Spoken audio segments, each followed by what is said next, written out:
from the Fox 5 studios. This is Silver State Sports Live.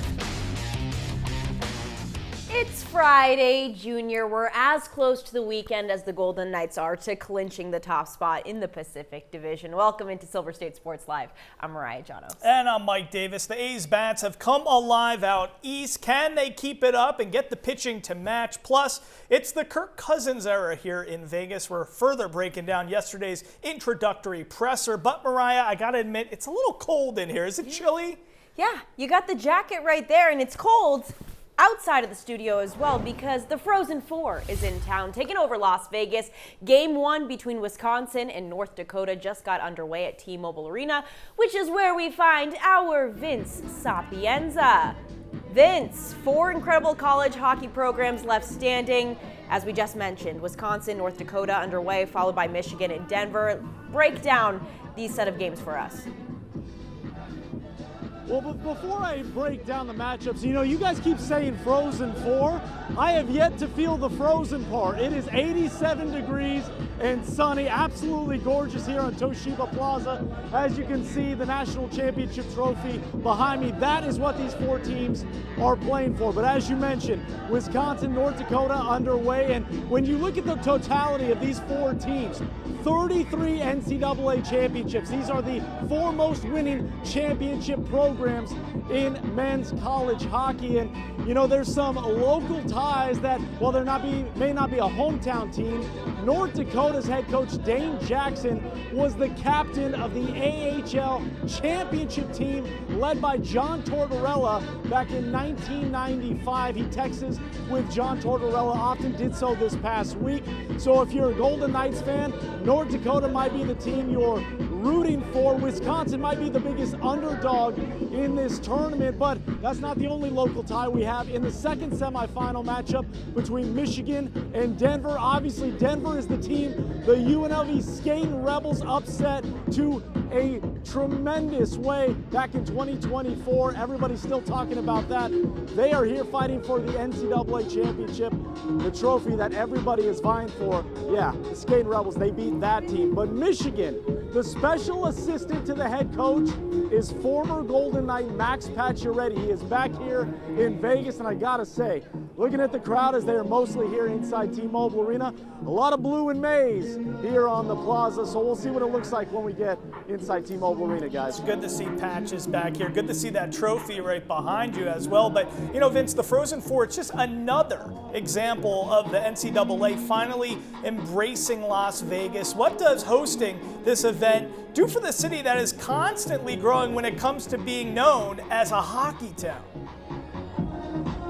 Yeah, Mike, well, I think we always talk about this is just the start, right? Every single event Las Vegas hosts, it's just the start, and the Frozen Four is no different. Obviously, the National Hockey League has hosted every major event you can have here in Las Vegas, including 2 Stanley Cup Finals. And not only did Vegas deliver, they did so and some. And as you can see, the crowd has kind of died down a little bit here on Toshiba Plaza. That's because the action is underway in there. It's going to be an electric atmosphere all day long, and it culminates obviously with the championship here on Saturday at 2:30. But again, this is just the start. The staff that I've spoken to have already talked about, yeah, we're coming back in a big way.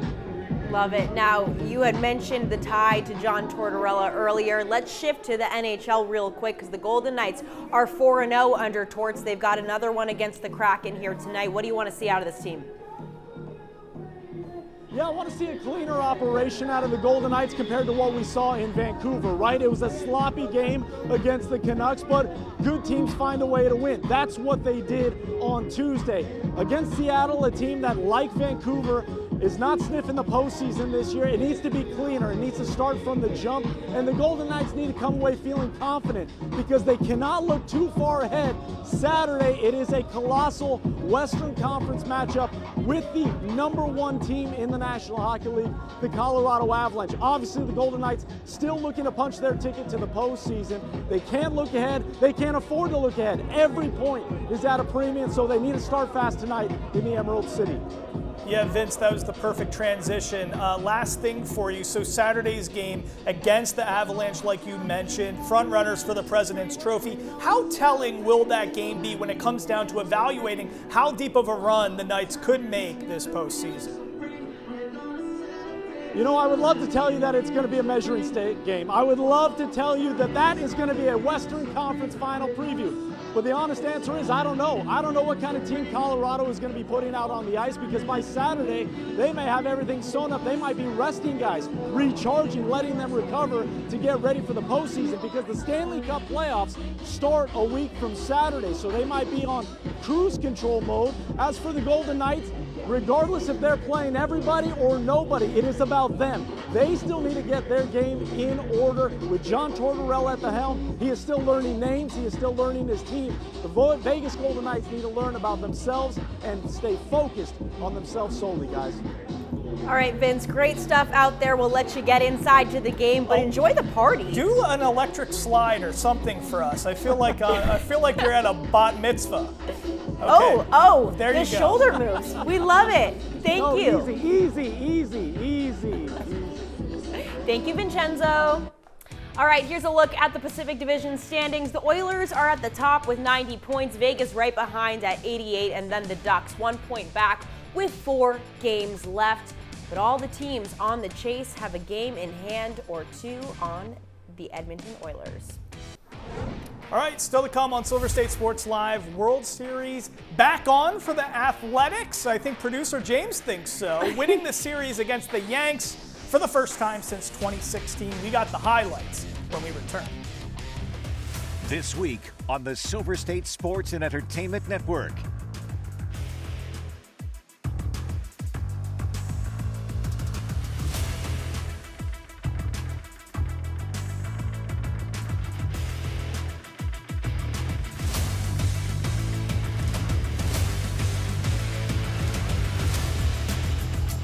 Your Triple SEN lineup is sponsored by AAA Roadside Assistance.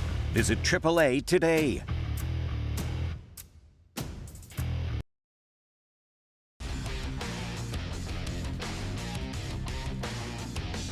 You're watching Silver State Sports Live. All right, picture this. It's baseball season in New York City. The Best in Show have a matinee game in the Bronx on a beautiful sunny day. Maybe there's a beer, a hot dog. Nothing could ruin this moment except for the Athletics, that is. Bingo. The green and gold not only shutting out the Bronx Bombers this afternoon, but they collect the series win. The first time doing so against the Yankees since 2016, so let's show you how it went. Scoreless in the top of the 7th, it's Max Muncy, the unsung hero of this lineup. He gets the offense going with a shot to the right center gap off the wall, his first career triple. I love that. Next up, Tyler Soderstrom. He understood the assignment, the line drive to right field, an RBI single brings Muncy across the plate for the sole run of the game. Would it have been nice to see more offensive prowess? Sure, but you don't necessarily need it when the pitching is lights out. Not something we're used to saying with this A's squad, but What a day for the pitching staff. Jeffrey Springs gets the nod, 7 innings, 6 strikeouts. Justin Sterner and Hogan Harris closed it out. The A's bullpen not giving up a run in the last 17 innings of this series, which is insane. Let's take a listen to some post-game sound. I think, the lineup like that, you got to be able to mix and move early and often. They're really good hitters 1 through 9, and I felt like I was able to do that with the fastball. Breaking balls, just enough to keep them off balance and pick and choose spots, when to stand on the heater. I think just executing and trying to get ahead for the most part, which led to some early outs, things like that. So overall, pretty happy with it. Obviously, wish I could have had the Stanton walk back. That one's going to bug me a little bit. But overall, yeah, big team win and a series win here. Shutout, and he still hung up on the one walk. It's all right, buddy. It's all right. You'll get him again. Next up for the A's, though, they're staying put, just moving over some Burrows for a series with the Mets before returning to Sacramento. Yeah, how much confidence do we have in these guys after this series? Are we expecting this team to return to maybe what we expected from them when it comes to pitching, or do we like what we're seeing right now? Is this going to give them a little bit of juice moving forward? This was the most most pleasant surprise this series. I was really holding my breath. You saw it a little bit against the Astros, though, that some life was coming into this lineup from the batting perspective and the pitching as well to match. But then you head to New York, taking on one of the best, most elite teams in baseball, especially from a hitting perspective. They were taking on the top pitcher in all of baseball in Game 1, and of course the bullpen let that one slip away. But that was a great performance as well. I've been very impressed by how the offense has fared and how this pitching staff, especially the bullpen, has been able to get it together and shut out a team as high caliber as the New York Yankees. And I think it just goes to show you, if the starter on the mound is doing a hell of a job, then I think the bullpen can follow suit, you know? So I think when the offense is rolling like it has been, of course we saw what Brent Rooker did after breaking that chair, scoring 12 runs, extra innings, winning that series win was critical for them. Now Rooker out with a right oblique kind of injury, a right side injury. We'll see a flanker injury. I've never even heard what that is before in my life. I'm not even frankly sure if I have a right flanker on my person. No, we took it out. I don't think I was born with that, but we're hoping he gets better soon because, listen, if this offense is clicking and pitching could just be above average, I think this is a playoff team. But if we see what Jeffrey Springs is doing, if the bullpen is not giving up any hits, then this team has a really high ceiling. Absolutely. I'm excited to see where we go. I'm just glad that our preseason predictions, we're not looking as dumb anymore. Oh, 100. I was on live TV saying, you know, Right. hey, Me they're too. going to be a playoff team. Yeah, we're like, So, they got this, and then it was like, producer James already went to the World Series. He Yeah. doesn't. He goes 110. the right? pennant is headed to Sacramento. We're telling you that right now. Yeah. All right, guys. And don't forget, you can catch this Friday's game. That's tomorrow versus the Mets right here on Fox 5. First pitch is set for 4 p.m. All right, coming up, Kirk Cousins is here in the Las Vegas Valley. Case Kiefer of the Las Vegas Sun is joining us to break down the veteran QB's introductory press conference with the Raiders.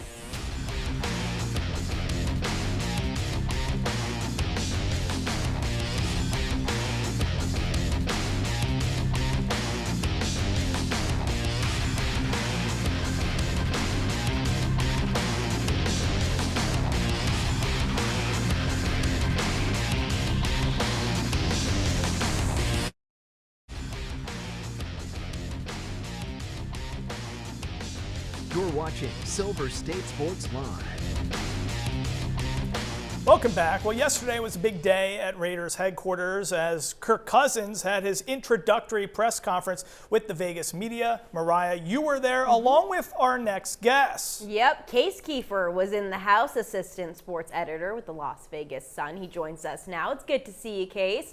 All right, so let's just get your overall first impressions of Kirk Cousins after yesterday's presser. Yeah, he seemed like vintage Kirk Cousins, right? He was fired up, ready to go. Seemed like he was really excited to be a Raider. And I know sometimes we might put too much into that, but I do think it matters with a guy that's, turning 37. He's going to be in his 15th NFL year or whatever, and openly talked about some with the Falcons that he had lost his love of the game. I know now a big talking point is he's rediscovered that. And certainly it seems like a hard thing you could fake, and it didn't seem like he was faking it at the Raiders facility. It seemed like he was really excited to join this team for another opportunity in the NFL.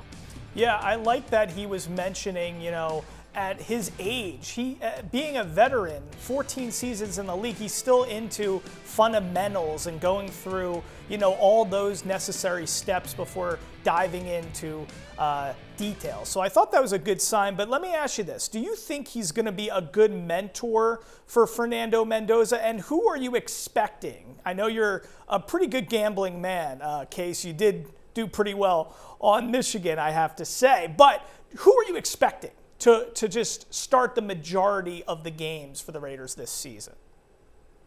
Yeah, well, as a gambling man, you got to think probabilistically. So I'm not going to be the person that sits here and says stone cold block 100% one guy's going to get it. But if we were making odds right now, I think Kirk Cousins has to be a major favorite to be the Week 1 starter. You just look at what all the powers that be at the Raiders have said. I know Clint Kubiak was asked directly about it recently at the NFL owners meeting, and he said he, ideally would not have the rookie in right away, that he wants the veteran. But, I mean, even John Spytek and Tom Brady on his broadcast has slipped in, even when not really asked, that they don't necessarily love throwing out, a completely green guy, a new player to the NFL right away. So I just think they're laying the breadcrumbs to tell you. I know it's been, I think, 7 quarterbacks in a row taking first overall start from week 1. I really think the Raiders want Kirk Cousins to win this job. Now, that being said, I mean, if Fernando Mendoza gets here and he's just lights out from the first day of training camp and just lights the preseason on fire, and there's no other way you can do it than if you think it's time to start competing right away, it could be Mendoza. But I give Cousins the heavy edge right now to start the season as the Raiders quarterback. All right, well, we're just a couple weeks out from the draft. Fernando Mendoza has openly said he will not be headed to Pittsburgh, but I want to move to the second round selection. What do you predict the Raiders will do there? What do they need to do there? Yeah, I've talked about Mike with this. I am big on, and I think John Spytek thinks the same way. I want to not get zoned in on one thing. I want you to let the draft come to you, especially this one. It seems like the bottom of the first round, we've seen so many names that, at one point last year were like a top 20 pick. Now they're probably going to be available at the beginning of the second round. I think the Raiders still have enough needs that you can sit there, be patient, and have one of these guys that you have with the first round grade fall to you and take about 6 different positions. Whatever works best player available strategy for me for sure. I know that's not really an answer, so I'll just say if I have to go with the position, I'm still kind of in the trenches. I would like to see them get one more offensive lineman to kind of push some of these incumbent guys. I know they think that they have something there with the new scheme can really look a lot better than they already did last year. And of course they added Tyler Linderbaum, but I'd love to get another big tackle. Or I know Raiders fans are hung up on the nose tackle. You probably want a big run stuffing guy in the middle there if you're going to run this 3-4. So if I had to pick one position right now, I want one of the big guys. I want someone that is going to break the scale, but really be patient and just see who falls to you there, in my opinion. Yeah, we're also seeing a lot of chatter about potentially his teammate falling to that spot, wide receiver Omar Cooper Jr. So we'll see if that can happen. That would be an interesting storyline as well. Speaking of storylines, though, representing the media case as you do so well, I always love hearing your questions at the press conferences. You do such a good job with that. But I'm curious, how disappointed are you? Just the fact that Mendoza's not going to be on stage giving a big old hug to Roger Goodell. I mean, the last time we saw this, I think it was Trayvon Walker or Trevor Lawrence. It's not unheard of, but how disappointed are you just from the spectacle standpoint? I'm going to take it the other way, Mike. Like you said, I like those press conferences. I want to get a good introductory press conference. He's going to be more rested. He's going to be energized from being around his family. So when they fly him into Las Vegas on Friday, I expect him to be sharp in that Friday introductory news conference in Henderson. I feel like he's going to give us some of those memeable Fernando Mendoza moments. I think there's going to be things people are talking about. I don't know if you're staying up all night in Pittsburgh, having to do all the media obligations there and then flying to Las Vegas if we're getting 100% Fernando Mendoza. I think now Henderson is where it matters when you're in the team facility, and I think that staying at home is going to make it all the better for us on Friday. I think Mike's the only one upset at this point, at least from the media. Mike's like, why isn't he going? It's all right. It'll all be okay. He'll be here at Henderson. We'll have you there. You can roll out the red carpet for him. I mean, I really want to be in Miami with his family celebrating, but, I guess Captain Mike on the boat sailing by. Could happen. They're keeping it tight, I heard. Yes. All right, Case. Well, thank you so much. We appreciate you. We'll see you soon. Thanks a lot. All right, coming up, the Masters began today. And while there's a ton of great golf to talk about, we also want to talk about the great food available at Augusta National. Mariah and I are creating our Masters menu. It's time to get hungry.